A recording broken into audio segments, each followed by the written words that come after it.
page of the Wall Street Journal today that says that Musharraf is defiant in his return bid. And it's also getting a lot of attention, as you can imagine, in the Pakistani press. The Nation, for instance, says that, well, he's back in the line of fire. And the former president, he said that he's come back to save the country despite these threats on his life. But there's an interesting comment piece in The Independent by Omar Warshai, where he takes a look at this risk that he's taking, and it says that he wants another crack at power, but he's really putting himself into danger with this return, and that's the last thing that Pakistan needs, is another assassination during another election.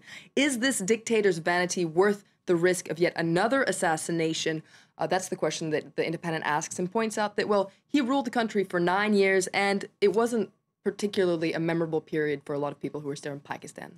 Of course, the other big story in the papers today is the situation in Cyprus. How have the papers been reacting to that? They had time to? Well, it's just starting. There's a cartoon in the China Daily, which represents how a lot of papers are reacting to this deal. And you see that it's somewhat of a poisoned gift. You see a drawing there of Cyprus drowning. The EU is throwing it a lifebuoy that's in the form of a rescue package. But as you can see, there's a little weight that's attached to that life buoy in the form of this tax deposit. So proving that's quite counterproductive, perhaps not the right solution. The Guardian compares Cyprus, it calls it a crisis island, and it looks back in history and how history can rhyme, as it says. And it says that back in the summer of 1783, well, there was an eruption on another island at the edge of Europe that, well, triggered chaos for the entire continent, and that was a volcano eruption, a volcano called Laki in Iceland. Now, Laki sounds a lot like Lakey, which is the name of one of the banks that's at the heart of this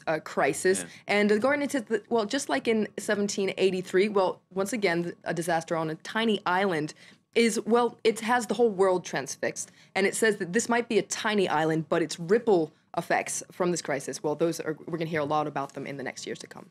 More ripples going on in the international press over the mysterious death, particularly in the British press here, of the Russian tycoon Boris Berezovsky. That's right. Now, the reasons for his death remain very mysterious, and The Independent takes a closer look at just who he is and traces back over his career, because he was once very prominent in Russia. He was a self-made billionaire. He was instrumental in the rise to power of Vladimir Putin, but he fell out with Putin and then experienced a spectacular fall from grace. And as you can see there in The Independent, it points out, well, that he was a lone oligarch who poisoned Britain's relations with Russia, because in Britain he was seen as being an asylum seeker, but in Russia he was seen as a crook who fled from London with his, quote, ill-gotten gains. The Independent also points out that, well, in Russia there's not much sympathy for his death. He was often portrayed as a villain in the Russian media, and politicians and public figures have shed few tears over his death. Now, the police are still investigating the cause of death, aren't they? But is The Guardian you've pulled out looking at other puzzling deaths of Russian exiles in the UK? That's right. It's quite a worrying trend. And it takes a look at 4 other cases here in The Guardian. Just to name 2, there's Alexander Litvinenko, so the former FSB agent who died after his tea was poisoned. He died of radiation poisoning. There was also recently Alexander Perepilichny, who he died while he was jogging, and it was then reported that he was helping police investigate corruption allegations in Russia. And finally, Bill Gates, something slightly different. He tried to tackle the spread of STDs by making condoms not more available, but more comfortable. That's right. Now, this is not a joke. This is the Bill and April the 1st yet. and Melinda Gates Foundation. They're offering $100,000 to design the next generation of condoms. So their idea is that latex condoms may be 85% effective at preventing unwanted pregnancies and the spread of most STDs, but they're not very comfortable. They don't feel good, as says this article in GAWKER. Now, if they felt better, well, guys maybe wouldn't hesitate so much to wear them.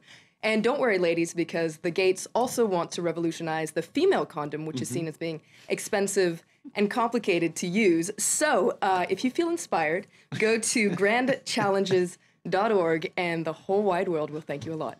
Fluffy ones. Is that the answer? I don't know. Flo, thanks very much, Florence VILLEMINOT, with the international papers here on France 24. Now, the first few hours were peaceful, but then about 100 youths tried to push past police barriers